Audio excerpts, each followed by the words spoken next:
В общем, хорошие новости.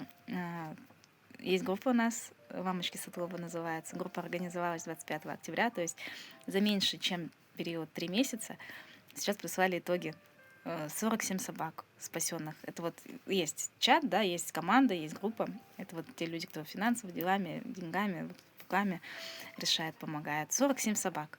Это с отлова, это с улиц, это вот вывезли, спасли, пролечили, пристроили дом. Представляете, 47 собак. Не считая вот таких кейсов, как вот там Блэк Джек, это черненькая собачка, которую, помните, сбили, которые думали, что спинальник надо будет усыплять. Ну, ребенок начинает ходить, кстати. Это не считая Жасика, вот последний кейс, который ребенок с лапкой поломанной 7 дней мучился. Вот, это не считая кейс Бесагаш, это вот где вот этот вот алабай у нас, которого, ну, помните, да, вот с этой перерезанной с травмой.